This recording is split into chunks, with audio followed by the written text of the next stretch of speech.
Number 1 ஹெச்டிஎஃப்சியோட stock value நாளுக்கு நாள் குறைஞ்சிக்கிட்டே வருது. பேசாமல் நம்ம கிட்ட இருக்கிற எல்லாத்தையும் வித்துட்டு வேற ஸ்டாக்ல இன்வெஸ்ட் பண்ணிடலாமா? நீ மட்டும் இல்லை பிரியா, நிறைய பேர் இந்த கொஸ்டின் தான் கேட்டுட்டு இருக்காங்க. ஏன்னா ஹெச்டிஎஃப்சி பேங்கோட லாஸ்ட் 5 இயர் ரிட்டர்னை பாரு, நெகட்டிவ்ல இருக்கு. அது மட்டும் இல்லாமல் ஏகப்பட்ட கவர்னன்ஸ் இஷ்யூவும் போயிட்டுருக்கு. ஏன்னா அவங்க பேங்கே சிஓ சிஎஃப்ஓக்கு ₹1,00,000 ஃபைன் கொண்டு போட்டிருக்காங்க. இந்த நெகட்டிவ் நியூஸ் எல்லாம் கொஞ்சம் தள்ளி வச்சுட்டு அவங்களோட ஃபண்டமெண்டல்ஸை செக் பண்ணிப்பாரு.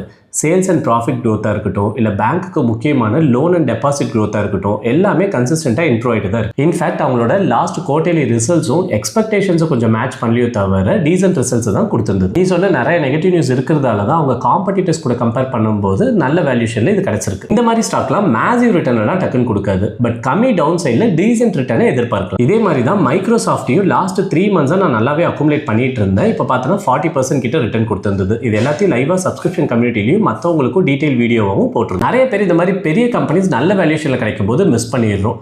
HDFC கூடிய இன்னொரு 2 லார்ஜ் கேப் கம்பெனிஸ் நான் அக்குமுலேட் பண்ணிட்டு இருக்கேங்க. அதை பற்றி டீடைல்டாக அப்கமிங் வீடியோவில் பார்த்துடலாம்.